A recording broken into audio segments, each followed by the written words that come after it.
Tignan nyo. Grabe yan. Ang dami. Dami. Dito na. Kukunin na ni Kuya Al yung fish trap na nilagay namin dito kagabi. Salamat, Shopee. Salamat, Shopee.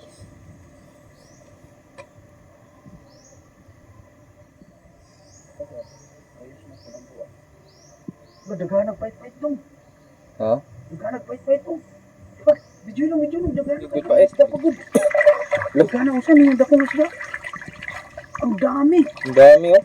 Grabe yung pait-pait yan. Nakuha na kong bato.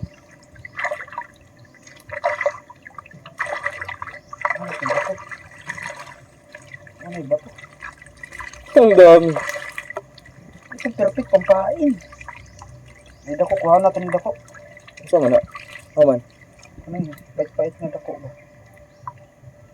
Dako. Adoros ko. Mala. Tutuki dong. Tignan nyo. Grabe pait-pait. Grabe yan.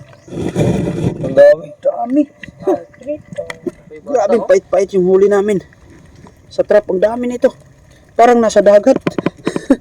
Dami oh, grabe. Ang lalaki pait-pait. Parang karpa. Grabe. Harvest man. Ang style naman, hindi na kayo magdadala mamaya ng pain. Ito na yung gagawin namin pain.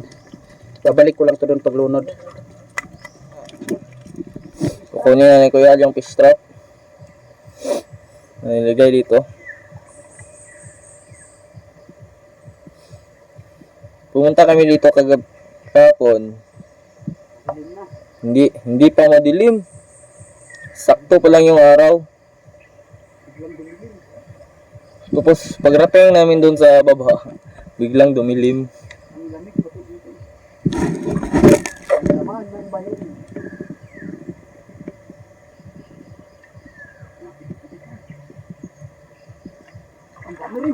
Dami din.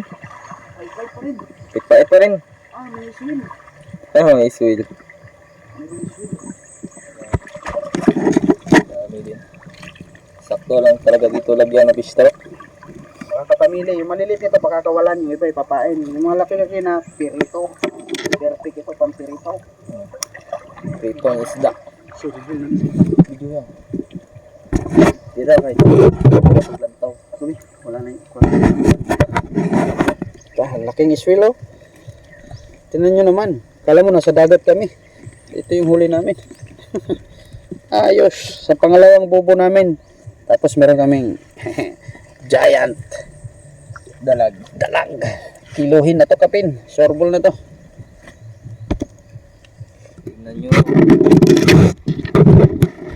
Merong dambuhala na dalag. Tapos bait na ng iba.